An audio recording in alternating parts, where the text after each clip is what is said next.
자, 오늘 주신 본문의 말씀 가지고 금수저가 부러운가? 금자리를 차지하라. 메시지 자체가 그냥 주제예요. 금수저가 부러운가? 금자리를 차지하라는 제목으로 하는 말씀을 증거토록 하겠습니다. 성경 말씀은요, 정말 능력 있는 정말 책이에요. 이 성경 말씀 하나님께서 하나님 자신의 뜻을 가장 적극적으로 알리는, 즉 계시하는 가장 적극적인 방법이 바로 통로가 바로 성경입니다. 이보다 더한 계시가, 이보다 더 적극적인 알림의 통로가 있을 수가 없다는 거예요. 자, 그렇다면 이 말씀은 하나님의 음성이고 하나님의 약속일진데, 또한 거기다가 더불어 성도의 이 입술의 말의 능력이 얼마나 대단한지요. 하나님의 적극적인 하나님의 뜻을 알리는 계시 플러스 성도의 이 말의 권세가 더해지면 엄청난 일이 일어난다는 거예요. 다만 전제 조건, 믿음으로, 마음의 중심으로 믿고 정말 이 말씀을 선포할 때 기적은 일어나는데, 저는요, 하나님 말씀을 읽을 때, 하나님 말씀은 누구나 똑같이 오늘 이 말씀 읽었잖아요. 그럼 세상의 책들은 동일한 정보를 습득하기로 끝나요. 물론 머리가 좀 모자란 자들은 그 동일한 정보도 못 얻겠지만 그 이상을 얻을 수가 없어요. 그러니까 누구나 이 같은 글을 읽으면 같은 정보를 습득하고 끝이에요. 그런데 하나님 말씀은 달라요. 오늘 이렇게 각자 모든 상황과 환경과 처지가 다른 사람들이 이렇게 모였는데도 하나님 말씀이 선포되잖아요. 각자의 상황에 따라, 각자의 형편에 따라, 각자의 필요에 따라 하나님 적극적으로 다 다르게 개입하시는, 정말 이건 인간의 글로는 도저히 할 수 없는 엄청난 능력이 이 안에 배어 있어요. 오늘 여러분 이 말씀 읽을 때 누구나 똑같이 읽고 똑같은 정보를 습득하는 정보지 정도로 읽으면 안 되고, 하나님께서 지금 나에게 주시는 적극적인 하나님의 내 삶의 개입, 하나님의 약속, 하나님의 선포, 나를 향한 하나님의 음성으로 들린다면 그 사람은 이미 기적이 시작된 거예요. 자, 그럼 이렇게 읽어볼게요. 제가 늘 하는 일이지만 제가 하나님 말씀을 저에게 주신 하나님의 말씀이라고 믿고 어릴 때부터 힘들고 지치고 목회 가운데도 좀 찬양해주고 서운한 마음 들고 그러면 저는 항상 3절의 말씀을 저에게 주신 하나님의 약속을 기억하며 이렇게 읽어요. 그는 뭐 제3자 입장, 너미 얘기가 아니라 제 얘기를 읽는다.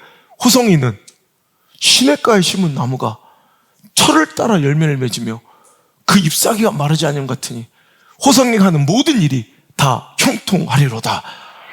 여러분, 오늘 여러분에게 약간 손이 오그라들지만 기회를 드릴게요. 약간 일본인들 같지만 요거는 효과와 아끼까와 그런데 그래도 우리도 하나님 앞에서는 어린아이 같은 마음으로 진짜 그렇게 믿고 선포해 봤으면 좋겠어요. 이거 다시 없을 수 있는, 경상도에서는 특별히 이런 짓거리가 허용이 안 돼요. 여기서만 한 번 하고 우리 다 잊어버릴 테니까, 자, 다 내려놓고 한번 이렇게 읽어보세요. 자기 이름을 넣어서 그는 그 자리에, 시작. 호성이는 시냇가에 심은 나무가 철을 따라 열매를 맺으며 그 잎사귀가 마르지 아니함 같으니 호성이가 하는 모든 일이 다 형통하리로다. 아멘. 다시 한번 기회 드립니다. 마지막으로 시작.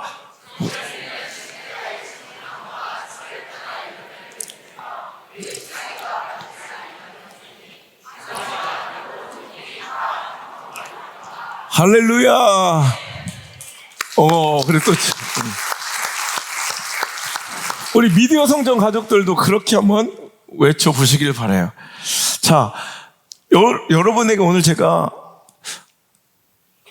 하나님 말씀을 근거로 여러분을 축복하기를 원하는데요, 시냇가에 심은 나무 같은 복을 누리는 가정 되길 바라고, 누리는 인생 되길 바라고, 시냇가에 심은 나무 같은 우리 자녀들이 될지어다.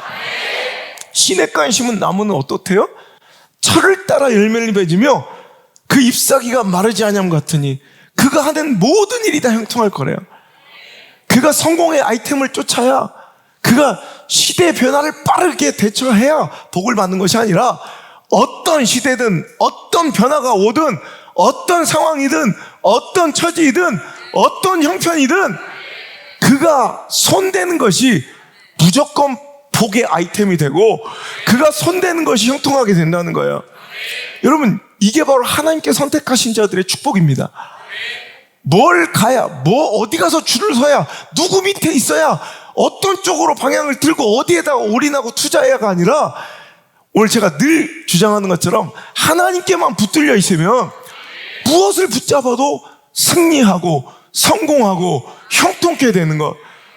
여러분, 오늘 이 말씀을 이해하려면 오늘 이 말씀이 약속으로 선포되고 주어진 이 시대적 배경과 또 이 지리적 배경을 이해하셔야 됩니다. 오늘 이 말씀은 팔레스타인 고대 근동 지방 그 시대에 선포된 말씀이에요. 지금도 그렇지만 지금 그래도 뭐 과학의 발전과 또 정비 시스템이나 여러 가지 수로 시스템이 되어서 그래도 나아졌지만 옛날에는 고대 근동 시대의 이 팔레스타인 지역 이때는요 물이 굉장히 귀하고 메마른 땅이라는 거예요. 그러니까 우리나라 한 식물이 시냇가에 심은 나무니까 나무 얘기하려고 해요. 나무가 식물이 심겨져서 성장하고 열매 맺고 성숙해 가는데 가장 절대적인 요건이 무엇이냐라는 거예요. 우리나라를 여러분 우리 입장에서 생각해 보면 우리나라는 사계절이 아주 명확하고 뚜렷해요. 봄, 여름, 가을, 겨울. 그래서 여러분 그 봄, 여름, 가을, 겨울에 맞춰 이 기온의 편차가 엄청 심하죠. 불과 얼마 전까지만 해도 우리가 막 더워가지고 힘겨워했잖아요. 근데 이제 에어컨 잘 안 틀죠. 새벽만 나가도 썰렁하죠. 여러분 이거예요. 그러니까 계절의 변화가 확실합니다. 온도차가 너무너무 커요. 그러니까 여러분 식물들은 그 기온차에 지대한 영향을 받아요. 그래서 봄이면 이제 파종이 되어 뿌리를 내리고 새순을 틔우고요. 여름에는 실록이 무성하다가 가을에는 열매를 맺고 겨울에는 이 혹독한 추위를 버텨내기 위해서 생명의 근원되는 것만 딱 남기고 모든 것을 다 희생하고 포기해버려. 그리고 나서 앙상함으로 추위를 버텨내는 거예요.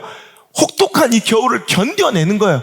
그 다음에 다시 따뜻해져 봄이 오면 다시 움을 틔우고 싹을 틔우며 생명활동을 시작한다는 거예요. 이게 사계절이 뚜렷한 명확한 우리나라 같은 기후에서 식물들이 성장하고 열매 맺는 방법이에요.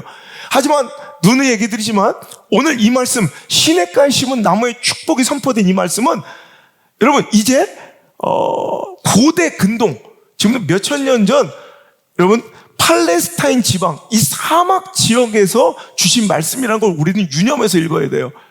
이 지역은 우리나라처럼 기온의 편차가 식물의 성장과 결실에 영향을 미치는 것이 아니라 여러분 사계절이 기온의 편차는 거의 없어요. 똑같아요. 그냥 계절마다 막 우리처럼 막 더웠다 추웠다 이런 게 아니라 똑같아. 무슨 일교차는 있을지라도 그냥 기온의 편차가 없이 거의 똑같아.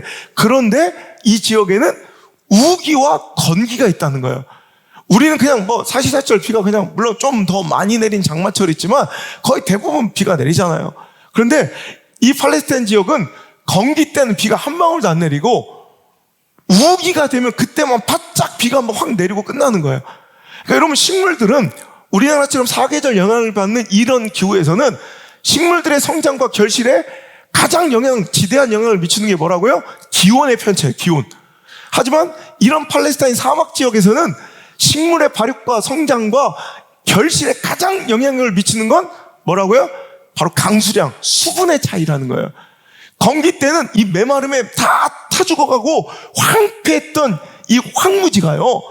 우기가 되면 이른비라 일컬어지는 성경에 자주 나오는 이른비라 일컬어지는 10월달, 11월달에 흡족히 내리는 비로 인하여 이제 그들은 뿌리 내리고 이제 싹을 틔며 성장하기에 충분한 조건이 되고요.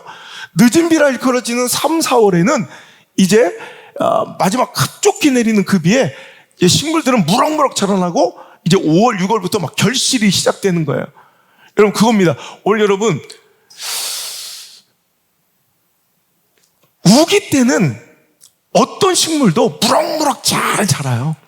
그냥 다 잘 돼. 그러니까 어떤 비교군이 없어요. 그냥 흩뿌려진 씨앗 하나라도 떨어지면 그냥 우기 때는 무조건 싹이 나고 무조건 성장하고 갑자기 황폐했던 황무지가 그냥 풀밭이 되고 초원이 된다니까요. 그런데 문제는 언제다? 건기가 문제예요. 비가 이제 딱 중단돼 버린 그 몇 개월 동안은 그 메마른가? 이제 석회질 토양의 수분이 말라가기 시작하면 마치 콘크리트 바닥처럼 딱딱하게 굳어져 버린 이 황폐해진 땅에 어떤 식물도 자라나지 못한 채 다 말라주고 그 푸른 목초지였던 그 초원이었던 그 땅이 다시 황폐한 황무지로 변해버린다는 거야. 그런데 이 모든 생명이 다 죽어가는 황무지 같은 이 건기에도 걱정하지 않아도 되는 나무가 있으니 그 나무는 뭐다? 시냇가에 심은 나무다라는 거예요. 여러분, 사막에도요 절대로 물 근원이 마르지 않는 곳들이 있어요. 우리 그런 데를 잘 개발하고 뭐 이게 웅덩이를 파놔서 거기를 우리가 뭐라고 불러요? 오아시스라고 부르는 거예요. 그러니까 물 근원이 마르지 않는, 제가 사막에 갔더니 그 사막에 사는 사람들은 기가 막히게 그걸 알더라고요. 저쪽 지역엔 물이 있대. 우리가 볼 땐 모래바닥 같은데, 근데 거기를 이렇게 가더니 이렇게 척척척척척척 계속 밟아요. 근데 황량한 건조한 모래바닥이었는데 계속 밟으니까 그게 갑자기 색깔이 점점 검어지더니 거기 물이 척척척 배 나오는 곳이 있더라고요. 그러니까 사막에도 우리가 볼 땐 겉보기에 몰라도 물 근원이 마르지 않는 그런 시냇가, 오아시스 같은 곳이 있는데 거기에 심겨진, 그 시냇가에 심겨진, 물 근원에 심겨진 그 식물과 나무들은 건기가 와도 아무런 걱정이 없이 철을 따라 열매를 맺으며, 여러분, 그래서 NIV 성경이나 다른 성경은 in its season, 킹제임스 in his season, 그 나무의 때가 되면, 그 나무의 철이 되면 뭐 이렇게 번역되어 있지만 제가 성경을 번역한다면 every season이 맞아요. 그냥 물이 풍족하여 공급되니까 every season, 철철마다, 그냥 계절마다. 여러분, 우리 정글의 법칙 같은 거 보셨죠? 보면 그냥 오아시스 옆에 막 야자수들이 쫙 열매 항상 매달고 있죠? 딱 그 장면을 얘기하는 거예요. 주변은 다 죽었거든. 주변은 다 황량하거든. 황폐하거든. 근데 딱 보면 이건 뭐 그림처럼 그 황폐한 거 황무지의 중심에 오아시스 곁에 심겨진 나무들은 주렁주렁 열매를 맺으며 그 잎사귀가 마르지 않더라는 거예요.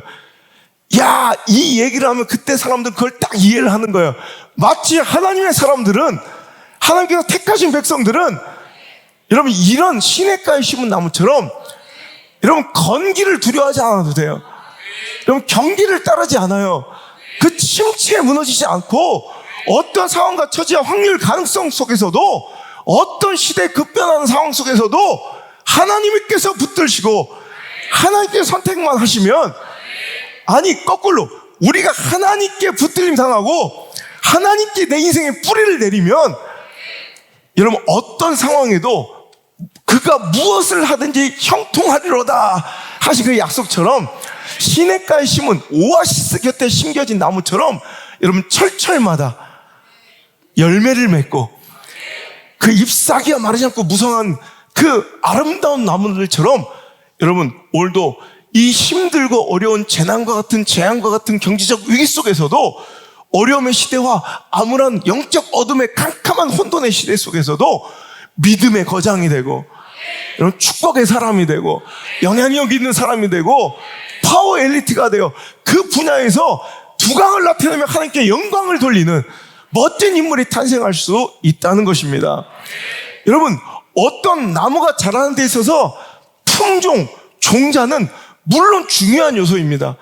종자가 좋아야 잘 자라는 건 당연한 거예요. 품종이 좋아야 여러분 더 많은 수확을 할 수 있는 건 이건 분명한 사실입니다만 이건 절대적이진 않아요. 왜냐하면 품종이 아무리 좋고 종자가 아무리 좋아도 여러분 예수님께서 말씀하시고 설교하신 것처럼 그 좋은 품종 종자가 씨앗이 돌밭에 떨어지거나 바위에 떨어지거나 가시덤불이나 길가에 떨어지면 무슨 소용이 있겠느냐?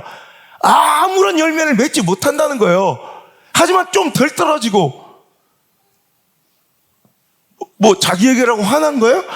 좀 부족하고, 조금은, 아니 약간 많이 모자라도 하나님께 뿌리 내리고 시냇가에 심겨져 버리면 나름대로 자기 안에서는 영향력을 끼치며 나름대로 자기 인생에 열매를 맺을 수 있는 축복의 인생이 될 수 있다는 거예요.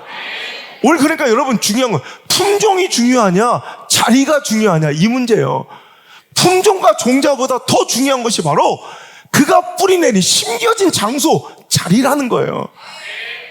여러분 오늘 하나님께 뿌리 내리고 하나님을 향하여 오늘도 내 삶의 지경을 오늘도 내 삶의 자리를 확정하고 고정시키고 오늘 선택한 사람들은 여러분 그게 바로 복 있는 사람이고 세상이 막을 수 없고 시대의 대세와 조류가 그를 거스를 수 없는 하나님께서 주신 축복과 은혜를 입고 살아가야 된다는 거예요.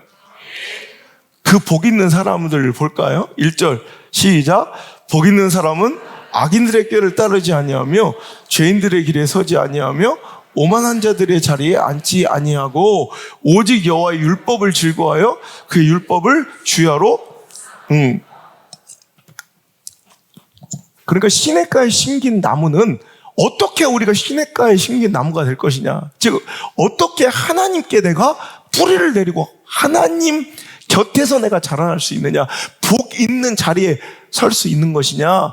오늘 그 복 있는 사람들의 정체를 보니까 그 자리 싸움의 승리자예요. 결국 자리를 잘 잡은 사람이지 종자가 좋은 사람이라고 얘기하지 않아요. 어디 있었대요? 악인들의 꾀를 따르지 않았대요. 죄인들의 길에 서지 않았대요. 오만한 자들의 자리에 앉지 않았대요. 여러분 보세요. 악인들의 꾀, 죄인들의 길, 오만한 자들의 자리는요, 내가 노력하지 않아도 있을 수 있는 자리예요. 가만히 있으면 내가 가게 되는, 내 마음이 끌리는, 내 삶이 뿌리 내리기 시작하는 곳이 바로 악인, 죄인, 오만한 자들의 자리예요.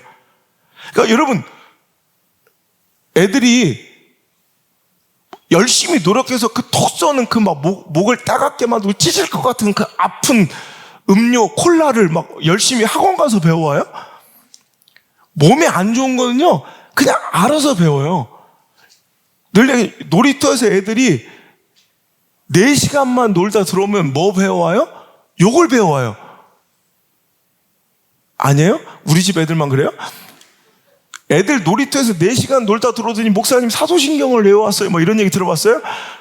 우리 애가 막, 길바닥에서 애들이랑 막 올려서 이틀 동안 놀더니 주기도문을 외워요. 뭐 이런 일은 천지창조 이래 일어난 적이 한 번도 없어요.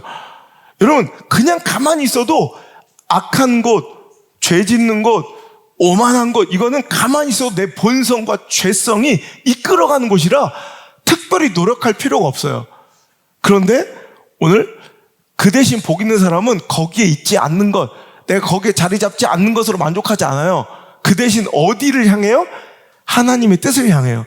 하나님 말씀 율법을 즐거워해서 주야로 하나님의 뜻이 무엇인지 그 말씀을 궁금해한다는 거예요. 묵상한다는 거예요. 그건 뭐예요? 오늘도 내가 그냥 부정적으로 소극적으로 내가 악한 곳에 있지 않는 것, 내가 악한 걸 하지 않는 것으로 만족하지 않고 더 적극적으로 뭐예요? 하나님이 원하시는 곳으로 가는 사람. 오늘도 여러분 소극적으로 내가 하지 말아야 될 걸 안 하는 것, 이것도 좋은 것이지만 더 중요한 것은 위대한 삶이 시작되려면 더 적극적으로 이제 하나님 기뻐하시고 내가 해야 될 것을 하는 삶을 살아야 돼요. 오늘 그래서 복 있는 사람들이 그런 거예요. 그 자리를 잘 선택하는 거예요. 내 인생, 내 시간, 내 가정, 내 재능, 내 물질, 내 관계와 영향력까지도 오늘도 다 하나님이 기뻐하시고 하나님께서 원하실 그 자리에 심는 거예요. 그것이 뿌리 내리면 나중에 내가 상상하지도 못할 엄청난 열매와 축복과 시대적 영향들이 어느 순간 주렁주렁 맺혀지는 삶을 내가 목도하게 된다는 거예요. 오늘 여러분 보세요. 악인, 죄인, 오만한 자들의 자리에 앉지 않는 것도 중요하지만 이제 우린 적극적으로 그러면 악인의 자리가 아니라 악인의 꾀가 아니라 의인의 길로 가야 되고 죄인들의 길이 아니라 선한 사람들의 길을 선택해야 되고 오만한 자들이 아니라 겸손한 자리의 자리를 우리는 차지하고 있어야 돼요. 이게 바로 하나님의 뜻대로 순종하고 헌신하며 기도하는 삶의 모습이에요. 오늘도 이게 겸손하며 오늘도 하나님의 뜻을 쫓아 살아가는 의로움은 의인은 뭐예요? 우리가 정말 완전하고 완벽해서 의인이 아니라 그때마다 하나님의 뜻을 알고 하나님 원하신 바를 의식하고 어떤 선택과 결정 가운데서도 하나님이 기뻐하실 것을 내가 자꾸 의식하는 거예요. 하나님을 의식하는 게 믿음이에요. 결국 어떤 선택과 결정할 때 돈만 의식하는, 돈만 계산해. 돈이 될까 안 될까? 그런 사람 있어요 없어요? 아니 내가 그랬던 적이 있어요 없어요? 다들 있어요. 어떤 사람은 감정만 의식해. 내 감정이 좋으냐 안 좋으냐에 따라 뭔가 선택과 결정하는 사람이 있어요. 여러분 감정이 주가 되든지 돈이 주가 되든지 관계가 주도되든지 뭐 여러분 뭐든지 내 명예가 주가 돼서 어떤 때는 내가 이게 표가 될 건지 안 될 건지 내가 이 권력을 얻을 수 있는지 이런 것만 여러분 모든 것만 이런 것만 의식하는 사람이 있어요. 하지만 우리 하나님 사람들 복 있는 사람들은 결국 뭐예요? 하나님을 의식하는 거예요. 그 말씀으로 적극적으로 우리에게 그 뜻을 알려주시는 하나님의 그 계시대로 우리는 말씀을 의식하고 그래서 주야로 하나님 말씀 하나님이라면 어떻게 하실까? 하나님을 이걸 좋아하실까? 이걸 좋아하실까? 하나님께 지금 나에게 뭘 원하시며 우리 가정과 내 자녀들에게 뭘 원하실까를 자꾸 의식하며 깨어있고 민감하게 반응할 줄 알아야 된다는 거예요. 여러분 어떤 결과가 터지면 우린 그 결과물만 보고 부러워해요. 하지만 여러분 그 의식과 민감함이 중요한 거예요. 제가 이번에도 그랬어요. 우리 자녀들과 우리 학교, 우리 학생들에게 좋은 길들이 지금 막 열리고 있어요. 그때 제가 하나님께 딱 기도할 때 받은 응답이 뭐냐면 하나님께서 내가 감사하길 원하셔서 갑자기 그런 생각이 미국 집회 갔다 오는데 야 내가 지금 아니 교회 건축할 때나 그죠 뭐 공사비 내야 될 때 대출해서 내야 되잖아요. 시집장가 갈 때 차 살 때 여기 다 현금으로 다 주고 사시는 분들 없잖아요. 다 어느 정도 활보하셨잖아요. 그게 대출이잖아. 시집장가 갈 때, 학교 다닐 때, 우리는 학교 등록금이나 차 살 때나 시집장가 갈 때는 다 대출해서라도, 대출해서라도 그건 당연히 해야 된다고 생각하는데, 언제가 나는 감사를 참 누구 본지 않게 많이 했던 사람인데도, 야, 내가 대출까지 해가지고 하나님께 감사한 적이 있었던가. 이거는 그냥 내 수준 안에서 항상 있는 걸 드렸지, 내가 대출까지 해서, 근데 내 감사는 이렇게 큰데, 이번에는 한번 대출이라도 해서 한번 하나님께 감사를 해야겠다. 이런 마음 든 거예요. 그때 얘기 안 하죠. 그래서 3천만 원을 내가 대출해서 하나님께 감사한 걸 했어요. 우리 자녀들을 축복해달라고. 길을 열어주시는 거예요. 여러분, 자녀들의 길을 열어주시는 거예요. 우리 학생들, 우리 교회 아이들, 보란 듯이 한번, 우리 이 시대는 내가 봐도, 여러분 자기들이 봐도 소망이 별로 없어요. 우리 자녀들한테 기대해야 돼. 너무 이렇게 진지하게 아멘 하니까 또 내가 미안하잖아. 내가 쓰레기 같잖아. 그럼 막 웃기도 하고 그래야 돼. 여러분, 근데 그게 사실이긴 해요. 앞뒤 옆에 하면 서로 쳐다봐요. 크게 소망이 있어요. 그냥 여기서 우리가 잘 봤지 얼마나 잘 되겠어. 그런데 우리 자녀들은 지금 무궁무진해요.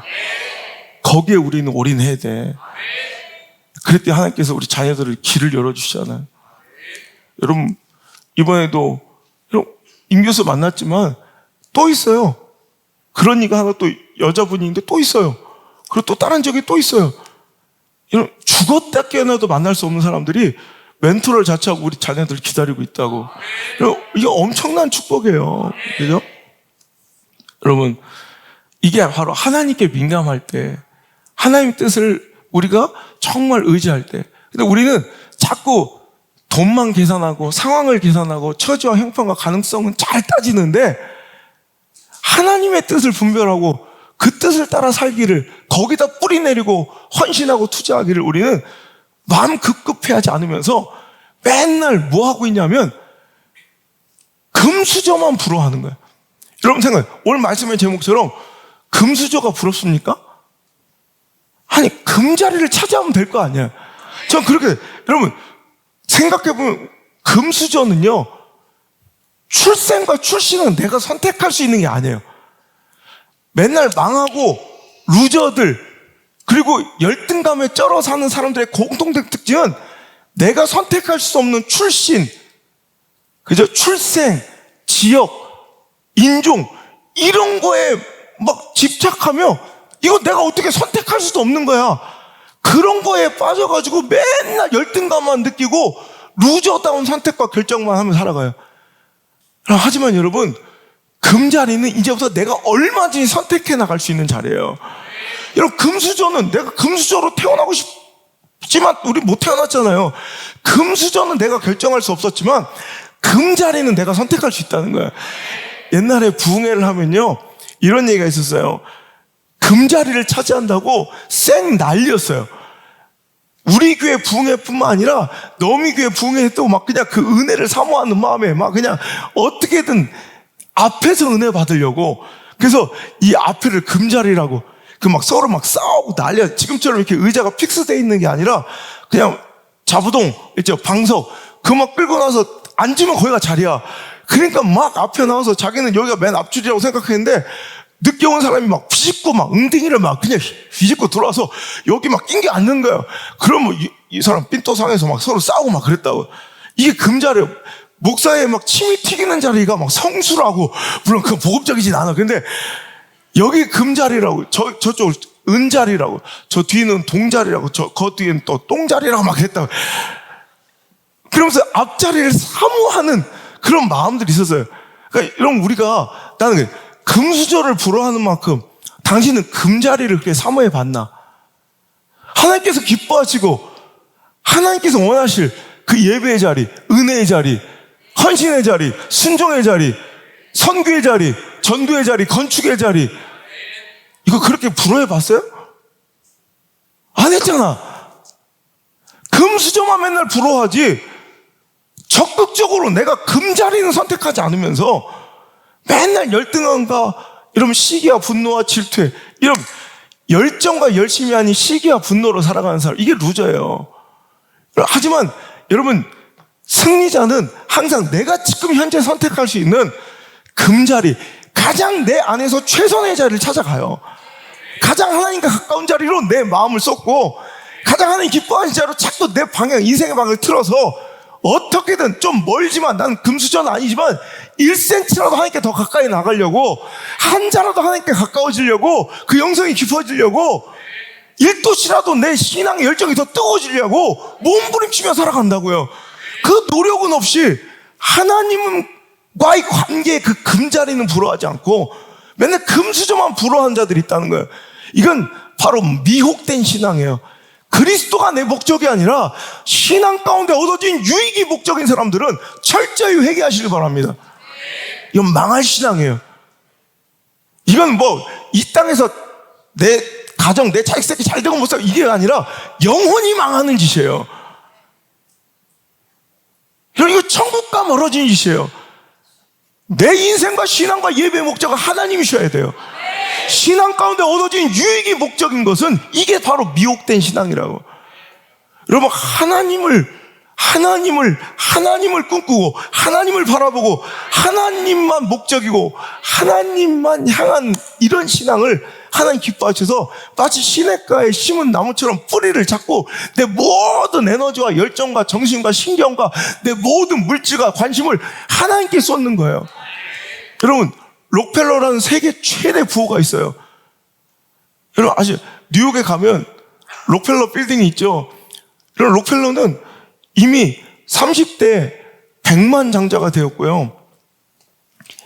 이미 그의 나이 43세 미국 최대 부자가 됐어요. 43살에. 그리고 그의 나이 50대 초반에 세계 최대 부자가 됐다고. 세계에서 제1부자. 그가 금수저로 태어나 막강한 재력을 유산으로 물려받은 게 아니라 그는 금수저는 아니었지만 금자리를 차지한 사람이에요. 그러니까 그가 부모로부터, 여러분 잘 들으세요. 자녀가 잘 되기를 원한다면 부모로부터 막대한 유산과 사업 비즈니스적 배경을 물려받지는 않았어요. 근데 그 부모에게, 어머니에게 멋진 신앙의 유산을 물려받은 거예요. 이게 강력한 거예요. 이건 제가 한 말이 아니라 록펠러가요, 어머니가 98세에 돌아가셨어요. 그때 록펠러는 자기 모든 축복, 자기 모든 성공의 비결이 바로 어머니의 유언, 어머니의 신앙의 십계명이었다고 고백을 했다고요. 그러니까 어머니께 돈을 많이 물려받아, 부모에게 돈을 많이 물려서가 아니라 어머니에게 신앙을 제대로 물려받은 거야. 그 신앙의 십계명, 믿음의 유산을 한번 제가 읽어드릴까요? 첫 번째, 하나님을 친아버지 이상으로 섬겨라. 여러분 그렇게 하고 계세요? 부모님을, 아버지를 섬기는 것보다 더 그 이상으로 하나님 아버지를 섬겨라 라는 거예요. 두 번째는 목사님을 하나님 다음으로 섬겨라. 그러고 계세요? 저한테 잘하라는 거 아니에요, 절대. 저는 다른 교회 가셔도 돼요. 전 정말 정직하게 말씀드리는데, 다른 교회 가셔서라도 이 교회나 여기서 선포된 말씀이 이러면 부족하다 생각하거나 주의 종으로 섬길 만한 본이 되지 않는다고 생각하면 무조건 다른 교회로 가셔야 돼요. 다른 교회 가셔서 그 귀한 목사님들께, 저 빼고 귀한 목사님들께 정말 여러분 잘 섬기시고, 여러분 그것을 자녀들에게 유산으로 보여줄 수 있는 가정 되시길 바라요. 세 번째로, 주일 예배는 꼭 본교회에 와서 드려라. 아무리 네가 잘 되고 축복받고 세계를 누벼도 본교회에 와서 예배 드려라. 오른쪽 주머니는 항상 11조 주머니로 어떤 소득이 들어오든 무조건 떼어서 하나님 것을 구별하라는 거예요. 다섯 번째로, 아무도 원수 만들지 말고. 여섯 번째, 아침에 목표를 세우고 꼭 기도하라. 일곱 번째, 잠자리 들기 전에 하루를 반성하고 꼭 기도하라. 여덟 번째, 아침에는 꼭 하나님 말씀을 읽어라. 아홉 번째, 남을 도울 수 있으면 힘껏 도와라. 열 번째, 예배 시간에는 항상 앞에 앉아라. 이게 록펠러 어머니가 돈 대신, 빌딩 대신, 사업과 기업체 대신 물려준 신앙의 유산이었다는 거예요. 여러분, 가만히 보니까 이분은 내가 어떤 스펙이 있고 어떤 학적 배경인지 전 잘 모르겠어요. 이분은 참 신앙적 영성은 있는 분이야. 배운 건 어떤지 모르겠지만 이분이 복 받는 비결, 복 있는 삶을 살아갈 비결에 대해서 정확하게 간파하고 있는데, 여러분 이 모든 이야기들의 핵심이 뭐냐면 자리 싸움이에요. 다 좋은 자리, 금자리는 차지해라. 네가 비록 금수저는 못 됐을지라도 금자리는 꼭 차지해라. 그가 마음이 어디 있어야 되는지, 그의 정신이 어디 있어야 되는지, 그 육체가 어디 있어야 되는지, 그리고 그의 물질이 어디 가 있어야 될지를 아주 정확하게 알려준 지표예요. 자기 마음과 정신은 항상 하나님께, 주의 종에게, 또 육신은 항상 본교회가 앞자리를 향해서, 그리고 자기 물질을 항상 하나님께 11조로 떼어드리고, 이런 그 모든 것이 다 자리 싸움 이야기예요. 결국 복 있는 사람은 자리 싸움 이긴 자들이에요. 자리 다툼한다, 자리 싸움한다, 세상적으로는 안 좋은 이야기지만, 여러분 신앙은 무조건 자리 싸움이에요. 영적인, 긍정적인, 거룩한 자리 싸움의 승자가 믿음의 승자예요. 세상이 어떻든, 시대가 어떻든, 대세가 어떻든 항상 우리는 하나님을 따라 가야 된다는 거예요. 여러분, 오늘 가만히 있어도 갈 수 있는 그 길, 편안히 그냥 내 삶을 내버려주면, 던져놓으면, 여러분 내가 정신 차려보면 앉아있는 게임하는 자리, 동영상 보고 있는 자리, 연애하는 자리, 이런 거 노력해서 가요? 그냥 나를 이끄시죠. 그분이 그냥 내 안에서 정신 차려보면 거기 앉아있죠. 이게 망할 놈의 자리예요. 항상 여러분 복 있는 사람은 그런데 내 몸과 육신과 마음과 정신을 빼앗기지 않아요. 몸부림쳐서라도 하나님 기뻐하시는 말씀의 자리, 비전의 자리를 찾아가는 거예요. 오늘도 여러분 그런 인생들이 되셔야 돼요.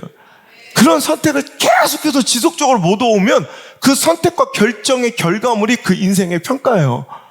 많은 사람들이 그냥 뭐 이 모습 이렇게 잘 돼 이런 모습만 부러워할 게 아니라 그 가운데 제가 목회하면 20여 년 동안 아니 평생 동안 어떤 선택들과 결정들이 모아져서 이 결과가 나온 이 열매가 나왔는지를 우린 반드시 확인하고 여러분 그것을 부러워할 줄 알아야 된다는 거예요. 여러분 오늘 이 믿음의 유산을 물려준 록펠러 어머니의 이 믿음의 10계명이 우리 교회 우리 학교 애들이 하는 거예요. 다 아침마다 말씀 읽게 하고 기도시키고 저녁에 점검하고 하루를 점검하고 또 신앙 나눔하고 여러분 항상 와서 예배 드리고 여러분 항상 꿈꾸며 하나님 뜻대로 살아가려고 몸부림치는 거 이게 다 지금 우리 학교 애들 시키는 거예요. 여러분 이거 꼭 학교 오지 않아도 여러분 가정에서 그렇게 시키고 여러분 하나님께 붙들게 하면 무엇을 붙잡아도 승리한다고요. 내가 꼭 무엇을 붙잡아야만 이 시대의 성공에 어떤 아이템을 붙잡아야만 코인을 사야 될지 집을 사야 될지 주식을 어떤 종목을 사야 될지 이것이 내 인생의 성패를 가르는 것이 아니라 하나님께 붙들려 놓으면 그가 무엇을 붙잡든 형통하리로다. 3절에 하나님의 약속이 선포되어 있잖아요. 시냇가에 심은 나무처럼 무엇을 하든 형통한 삶. 오늘 여러분 그러니까 오늘 여러분의 자리를 점검해 보시라는 거예요. 자꾸 승리의 성공의 아이템만 비교하며 아이씨 나는 이것도 없고 금수저 은수저를 부러워하며 열등감과 분노와 시기와 질투로 살지 말고 여러분 시기와 질투와 분노는 열심과 열정과는 다른 거예요.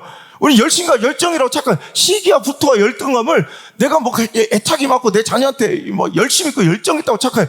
이건 루저 망할 놈의 습관이에요. 저는 한 번도 내게 주시지 않은 것 갖고 고민해 본 적이 없어요.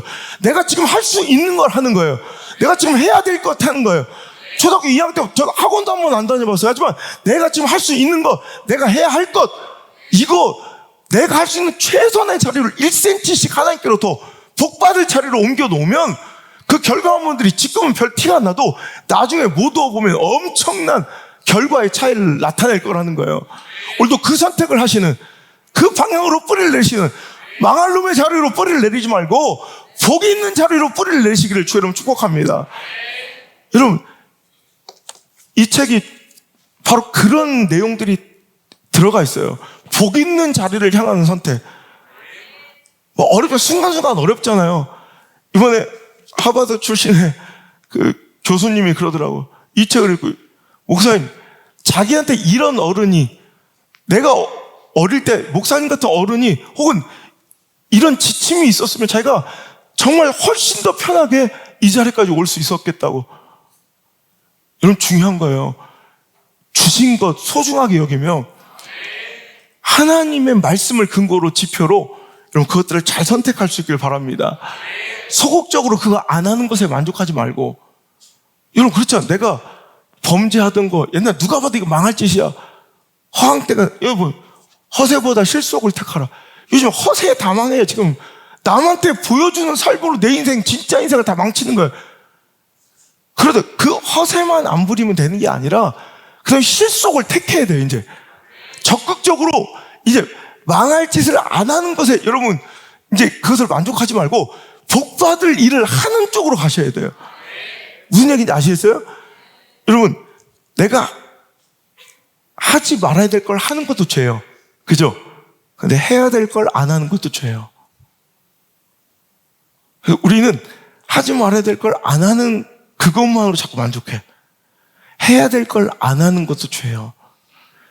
마태복음 12장 30절에 예수님의 말씀이면 나와 함께 아니하는 자는 나를 반대하고 있는 거고 나와 함께 모으지 않고 있다면 그는 헤쳐놓고 있는 자라.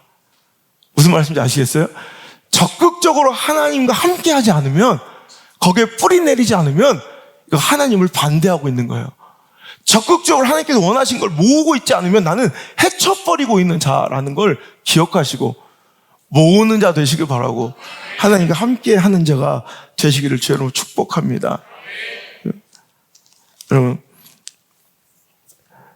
우리가 인간적으로 노력해도 내가 아무리 인간적으로 구하고 애써도 얻을 수 있는 내가 충분히 가늠하고 예상할 수 있는 정도의 축복이라는 게 있어요. 그 이상은 죽었다 깨도 못 넘어. 그러니까 난 여기서 조금 차라리요 좀 떨어지는 애들이 소망이 있어요. 왜냐하면 누가 웃었어 또 자기에게?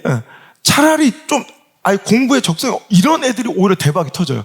아예 가난하거나. 왜? 뭐 아니면 하나님께 올인할 수 있는 가능성이 현저히 높아요. 근데 특히 이 시골 마을에서 어지럽지 않게 공부 좀 하는 애들, 농어촌 전형으로 인서울에 어디 요 정도 애들 정말 정신 차려야 돼. 이런 애들 허접하게 지가 되게 잘난 자치 노력으로 뭘 얻을 수 있는 줄 알고 그 안에서 하다가 그 안에서 멈춰요. 물론 그것도 좋은 인생일 수는 있어요. 하지만 위대해지는 못해요. 그럭저럭 괜찮은 삶을 꿈꾼다면 그렇게 사세요.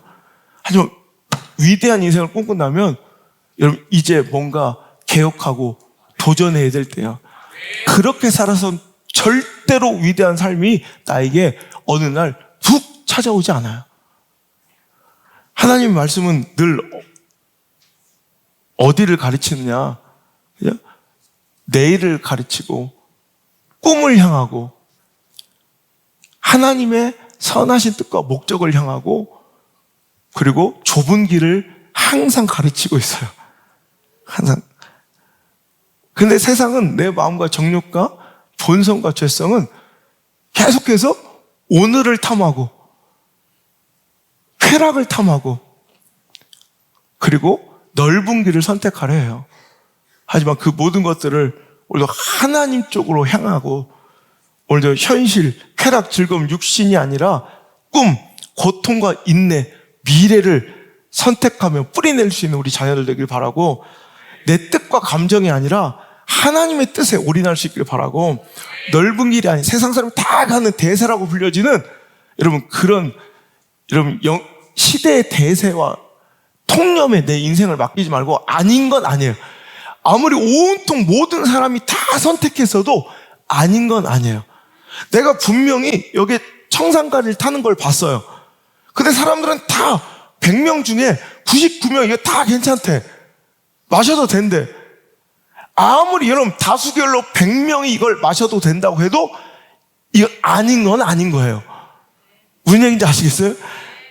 여러분 대체적으로 다 괜찮아도 청산가리 한 방울이 떨어지면 이건 못 먹을 물이지 대부분 다 괜찮으니 먹어도 된다는 이런 논리는 이건 망할 놈의 논리인 거예요. 무슨 얘기인지 아시겠어요? 여러분 보세요. 어떤 분이 제가 차별금지법에 대해서 반대하니까 한 목사님이 저한테 공격을 해온 거예요. 목사님이. 당신은 왜 차별을 주장하니?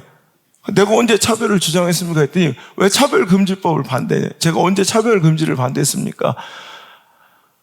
역차별을 하는 포괄적인 차별금지를 저는 반대합니다. 오히려 기독교를 군대 가기 싫다고 이게 내 신념이라고 외치는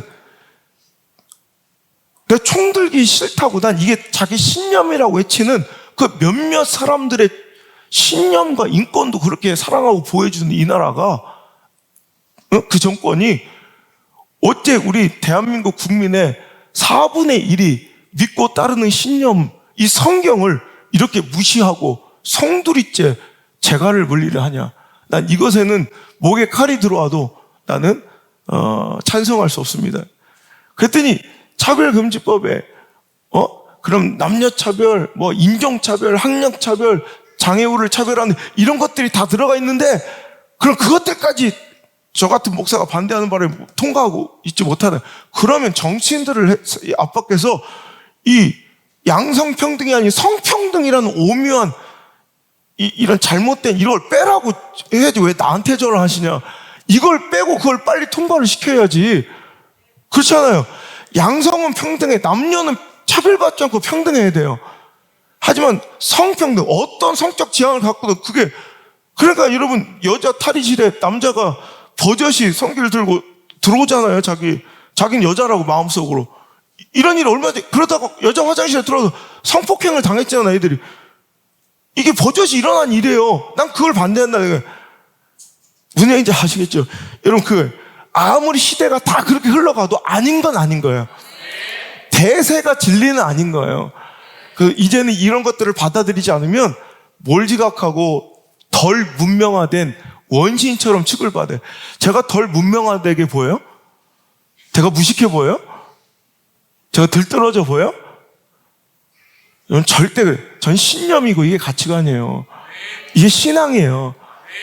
만약에 이 법이 제정돼요, 이 말씀을 전할 때마다 고발당해서 벌금이 오면 전 벌금을 낼 수 없어요. 왜? 내 신념인데 왜 벌금을 내? 그러면 이제 깜빵을 가야 돼요. 저는 기꺼이 가요. 그걸 통해서라도 수많은 사람들이 이제 정신 차리고 각성의 한국교회가 하나로 뭉쳐 옛날 독재 정권도 무시할 수 없었던 교회와 예배를 이제 마음대로 이제 정치권들이 유린하고 마음대로 움직일 수 있다고 생각한 20대 가운데 우리는 하나님의 뜻을 쫓아. 이런 시대는 손가락질하고 부정적으로 보며 우리가 엄청난 손해를 우리에게 감수시킬지라도 우리는 하나님께 뿌리내리고 하나님 기뻐하실 그 뜻을만 묵상하며 오늘 그 길을 선택하며 나가야 될 줄 믿습니다. 여러분, 우리 임 교수가 실은 제 설교를 들으면서 제 얘기한테 좀 그런데 제가 깜짝 놀랐대. 목사님들 사이에서 나올 수 없는 이런 지적인 이런 예화들이나 이런 지성의 말씀이 차원이 달랐대요. 제가 그래서 되게 호기심 가져서 제 설교를 계속 듣다가 너무 궁금해서 이 설교 영상을 계속 봤대요. 자기들이 아멘 하면 한 소리를 듣잖아. 그게 너무 궁금했대. 진짜 이해를 하고 아멘을 하는 건가? 진짜 한 말이에요. 이런 차원이 다른, 수준이 다른데 너무 지적인데 이 설교를 과연 성도들이 이해를 하고 듣는 건지 이걸 자기는 너무 궁금해서 오자마자 우리 픽업 갔던 우리 부목사한테 차 타자마자 물어보더래요. 자기는 너무 미국에서 궁금했던 게 목사님 정말 차원이 너무 지적인데 어떤 자기도 깜짝깜짝 놀랐대. 미국에 계신 분들도 모를 미국 이야기나 역사를 알고 제가 얘기하면서 자기 너무 놀랐대. 그런데 우리 성도들은 그걸 다 이해를 하냐, 이 어려운 설교를. 그때 우리 안 목사가 그랬대요. 우리 목사님의 장점이 되게 어려운 얘기를 그들의 수준에 맞춰 알기 쉽게 풀어주는 또 능력이 탁월하시다고. 그래서 믿을 수가 없다고 내가 그 얘기를 하길래 내가 웃으면서 그랬어요. 이분들이 얼마나 대단한 분들이냐면 그 수준 높은 차원 높은 설교를 가치를 알고 인생을 걸고 이사를 오신 분들이다. 그런 분들이 거의 대부분이다 했더니 그분이 딱 그러더라고. 참 존경한다고. 그래서 오자마자 첫 말씀으로 그 얘기를 하는 거예요. 좀 쫄고 얼어가지고 얘기를 잘 못하더라고. 좀 긴장을 해가지고. 여러분, 저는 여러분이 힘들고 어려워도 말씀을 선택하고 때로는 좀 아프고 매섭더라도 그 말씀의 채찍을 훈계를 받아들일 수 있는 여러분이 정말 존경스럽고요. 평온한 우기 때는 티가 안 나요. 보세요. 우기 때는 잡풀들도 잘 자라요. 건기 때 보라고. 우리 자녀들 황량한 사막과 같은 광야 같은 영적 시대를 만날 때 보라고. 이렇게 예배드린 자녀들, 이렇게 매일 성경 1년에 5독씩 3독씩 하는 우리 주일학생들, 지금은 티가 안 나. 간식 먹고 저 노래하고 춤추고 있는 애들이랑 이걸 예배라고 부르는 애들이랑 티가 안 나. 건기 때 보라고. 누가 뿌리 내리고 믿음의 열매를 싹을 틔우는지 보라고요. 우기 때는 여러분도 티가 안 나. 건기 때 보라고요. 여러분, 하나님 말씀 가운데 반드시 살아남아 이 마지막 때 꼭 하나님 기뻐하신 믿음의 열매로 우리 하나님께 칭찬받는 귀한 종들 되시길 주님 축복합니다. 여러분, 좋은 자리를 차지하는 거, 여러분, 내가 적극적으로 하나님 말씀의 영역에 서는 것도 중요하지만 정말 중요한 것은 만남이에요. 만남. 하나님께서는 축복 주실 때 만남을 통해서 역사를 많이 하세요. 그러니까 그 좋은 만남 곁에 내가 뿌리 내리고 있으면, 붙어 있으면 그것만으로도 복을 받아요. 사무엘이 원래 종자가 품종이 좋아서 위대한 시대적 인물이 되어 그 말씀 한마디로 땅에 떨어지지 않는 종이 된 게 아니라 그가 한나의 및 엘가나의 집이 아니라 성전에 맡겨져 사무엘상 2장 18절의 말씀에 사무엘은 어렸을 때 세마포 에봇을 입고 여호와 앞에서 섬겼기 때문에 그가 시대적 인물이 되는 거예요. 자꾸 여러분 내 자녀들 적극적으로 교회 가까이로, 말씀 가까이로, 놀이가 아니라 진짜 프로그램이 아니라 예배로 이렇게 자녀들 이끌어야 돼요. 오더니 깜짝 놀래더라고. 도대체 자녀들이, 어린 아이들이 예배를 드리는 이 모습에 너무너무 놀랬다는 거예요. 우기 때는 표가 안 나. 건기 때 보라고. 건기 때 우리 자녀들은 반드시 뿌리내리고 믿음으로 승리하는. 제가 우리 여러분 처음 올 때 그랬죠. 우리 교회 좋은 교회 아니에요 그랬잖아. 오지 말라고. 우리 교회는 별로 좋은 교회는 아닌데 딱 하나, 이거 하나 약속드릴게요. 여러분 자녀들 반드시 어떤 상황 속에서도 황무지에 갖다 놓 야성 가지고 신앙에 뿌리 내리고 열매 맺게 할게요. 목숨 걸고 그렇게 양육할게요. 우리 교회 진짜 내놓을 게 뭐가 있어요? 좋은 강사, 울릉도 데려가지고 목사 얼굴 좀 잘생기고 이거 외에는 진짜 하나 내놓을 게 하나도 없어요. 그런데 가장 큰 장점은 자녀들 신앙에 뿌리 내리게 한다는 거예요. 교회 놀러 다니다가 대학교 들어갈 때 100명 중에 14명 남고 다 없어지는, 그나마도 교회 출석하고 예배드리는 절반밖에 안 되는, 그중에 진짜 열심히 해도 한두 명밖에 안 되는 이 시대예요. 이 통계가. 우리는 자녀들이 뿌리 내리고 포도나무에 탁 붙어있는 가지 되는 거, 이거면 됐지. 뭐 이렇게 꿈이 커. 저희 주제를 알아야지. 하지만 한 꿈은 있잖아요. 우리 하나님께 붙어 사는 꿈. 여러분 롯이 아브라함의 곁에 있는 것만으로도 복을 받았다고. 롯은 신앙의 터전을 선택하고 나오미 곁에 붙어 있었던 것만으로 복을 받는다고. 그 만남을 여러분 축복으로 알고 만남을 소중하게 여겨야 돼요. 그 만남을, 극적인 귀한 만남을 열어주는 아름다운 통로가 바로 감사와 성실이에요. 여러분 좋은 축복이 일어날 때 감사의 통로가 막혀버리면 축복이 끝나는 거예요. 감사 잃지 않길 바라고요. 아무리 좋은 기회를 열어줘도 성실하지 못하면, 우리 자식도 마찬가지예요. 성실하지 못하면 절대 좋은 만남의 복을 누릴 수가 없어요. 성실은 무조건 좋은 만남의 복을 누리는 필수 조건이야. 아무리 사람이 착하고 감사 많이 하고 성실하지 않으면 절대 누구도 추천하지 않아요. 그 사람을, 내 인생을, 내 이름을 걸고 좋은 자리로 인도해 주지 않아요. 여러분 감사하시길 바라고 성실하기를 바라요. 미국 집회 가면 이민자들, 호주도 마찬가지고, 이민자들 사이에서 아주 유명한 얘기는, 내가 처음 이민 온 날 공항에 픽업 나온 사람에 의해서 그 사람 직업이 결정돼요. 자기가 만난 첫 한인 때문에, 그럼 그 사람은 딱 그 직종에서 일하게 되고 평생을 그 일만 하고 살게 돼요. 만남이 이렇게 중요해요. 여러분 보고 자라는 게 이렇게 중요해요. 곁에 좋은 멘토, 영적 권위, 진짜 어른을 두고 그로 인해서 하나님께 뿌리 내리고 말씀 가운데 뿌리 내리고, 오늘도 현실의 쾌락과 즐거움이 아닌 미래의 꿈을 위해 인내하고 오늘도 성실하게 고통을 감내하는 그런 뿌리 내리는 인생 되시길 바라고, 오늘도 넓은 길이 아닌 좁은 길을 선택하며 오늘 시냇가에 심은 나무처럼 오늘 하나님께 크게 쓰임받는 귀한 종들 되시기를 주님 축복합니다. 제가 옛날에 얘기했죠. 일본에서 유학할 때, 지금 우리나라 관상어가 굉장히 인기가 이제 많아졌지만 옛날에는 진짜 20여 년 전에는 이해할 수 없는 관상어 가게가 우리 교회보다 더 큰 가게가 있었어요. 오사카에 보면 물고기들을 그렇게 이게 기르는 거, 우리도 이제 구피 이런 거 가만 냅두고 깜빡 관심 안 갖다 보면 20마리로 늘어날 거 말이죠. 깜빡 관심 안 뒀더니 보니까 40마리 됐고 이러잖아. 그리고 겨울에는 추워서 다 죽고 이런 거 있잖아. 그럼 몇백 원 안 되는 이런 거 말고 진짜 한 마리에 나 깜짝 1,000만 원짜리 물고기 있어요. 1,000만 원. 우리 또 바닷가 마을 우리 동네는 이게 이해가 안 돼요. 물고기를 1,000만 원 주고 사서 보고 있다고? 신선도 떨어지게? 우리한테는 물고기는 두 종류. 회를 뜰 것인가 탕을 끓일 것인가.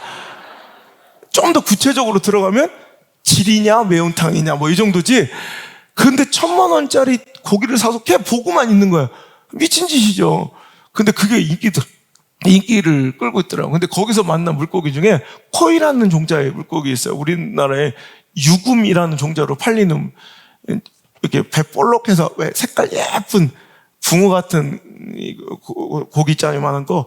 그게 실은 잉어예요. 잉어 종류인데 코이, 유금 한 마리에 3, 4만 원 하는데, 이 물고기가 수족관에서 어항에서 길러지기 때문에 잘 길러야 6cm, 8cm, 최고 잘 길러야 한 8cm 정도 되는 조그만 물고기인데, 재밌는 건요, 이 물고기를 물을 갈아주다 잘못해서 이 마당 연못에 빠쳐버린 거예요. 어항에서 길르던 걸. 그래서 다 물 퍼낼 수도 없고 할 수 없이 아깝지만 잊어버리고 지났는데, 수년이 지나서 그 연못에서 그 물고기가 발견되는데 무려 30cm.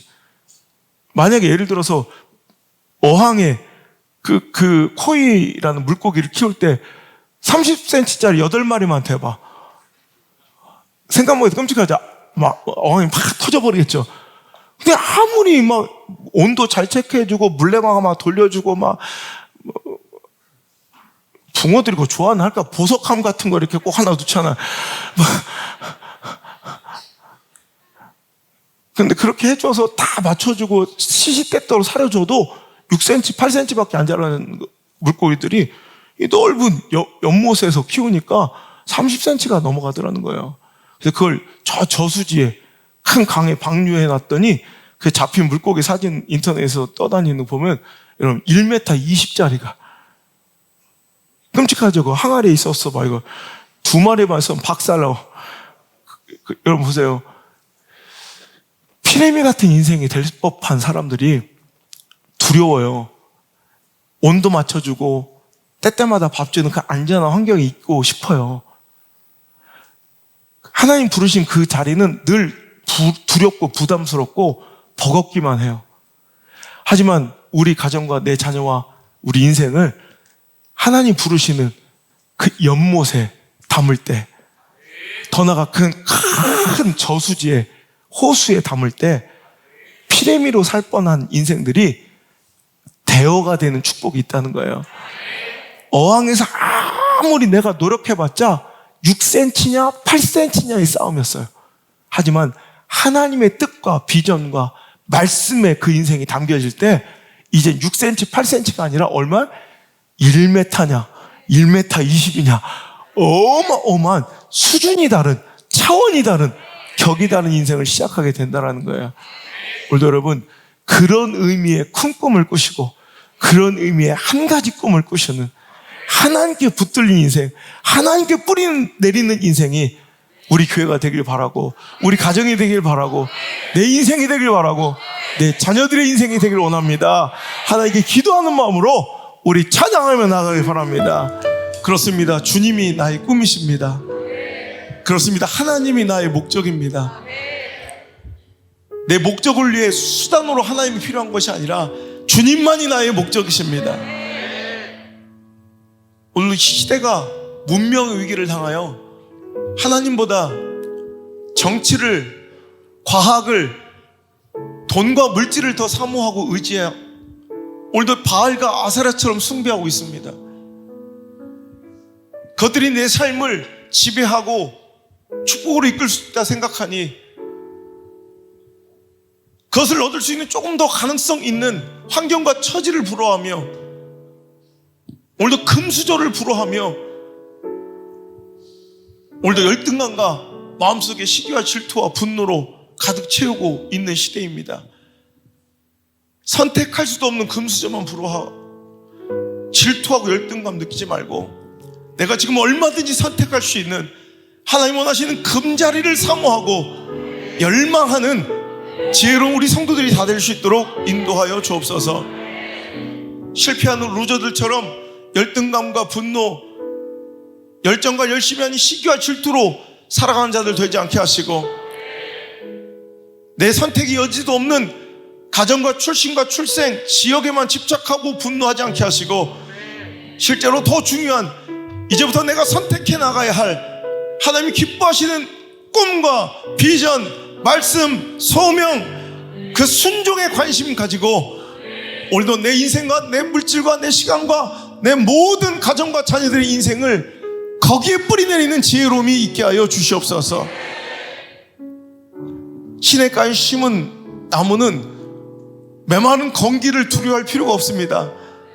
그때도 철마다 열매 맺으며 잎사귀가 마르지 않고 잘 자랄 수 있는 것은 하나님께서 공급하신 위로와 힘 때문입니다.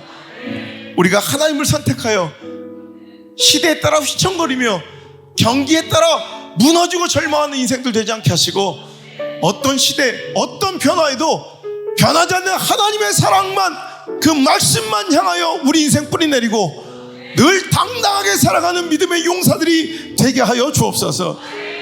이제는 주 예수 그리스도의 크신 은혜와 나를 나보다 더 아끼시고 사랑하시는 하나님의 그 놀라운 섭리와 사랑과 그 길을 인도하시는 성령님의 그 따뜻하고 섬세하신 위로와 인도하심이 이제부터 하나님을 향하여 뿌리내리기로 내 인생을 담기로 결정한, 하나님께 붙들림 바탕하기를 간청하는 모든 사랑하는 성도들 머리 위에 이제부터 떠나가지 마시고, 1초도 떠나가지 마시고 영원토록 함께 계시기를 간절히 축원하옵나이다. 아멘.